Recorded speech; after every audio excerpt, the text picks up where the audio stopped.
No sugar day 2. तर रविवारची ही सकाळ पहा.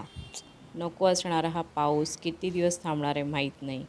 तर यावेळेस मला खरं तर गरम गरम चहाची आठवण आलेली, आल्याचा चहा. पण तो करायचा नव्हता कारण मी साखर बंद केली आहे. तर आज विचार केला चला आवडता नाश्ता खाऊ. आवडता नाश्ता म्हणजे ऑमलेट पाव. बरं आवडतं का? कारण ऑमलेट आवडतं अशातला भाग नाही. ते बनवण्यासाठी फारसा त्रास होत नाही म्हणून. तर चहाची तलब जाण्यासाठी मी घेतली coffee. Brown bread with omelette. त्यानेही मन भरत नव्हतं म्हणून एक खाल्ला पेरू. पेरू माझं आवडतं खरं फळ आहे हे. दुपारच्या जेवणामध्ये मी केलेलं मस्तपैकी चिकन करी, बाजरीची भाकरी आणि बरोबर दही आणि सलाड होतं.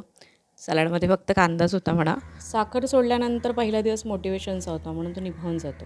पण दुसऱ्या दिवशी मात्र जाणवतं तुम्हाला साखर किती महत्त्वाची आहे. पण नाही मला साखर खायची अजिबात नाही आहे म्हणून मी खरं पाणी जास्त पिते. आपोआपच घसा सुकायला लागतो आणि मग असं वाटतं नाही पाणी प्यायला पाहिजे.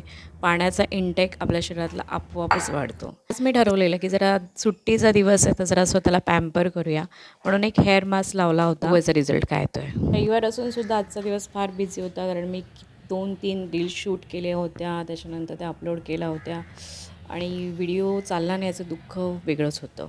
तर संध्याकाळी बघा मी माझे केस जस्ट मोकळे करून बघितले. वाव चांगला रिझल्ट आहे याचा. हाताला स्पेशली फार सॉफ्ट जाणवत आहेत. तर संध्याकाळी घेतली कडक ब्लॅक कॉफी. संध्याकाळच्या जेवणामध्ये मी केलेले मस्तपैकी एअर फ्रायमधले लॉलीपॉप. गिल्ट फ्री खाण्याचा वेगळाच एक आनंद असतो. तर रात्रीचं जेवण होतं माझं चिकन, भाकरी आणि लॉलीपॉप. तर भेटू उद्याच्या व्हिडिओमध्ये. बाय.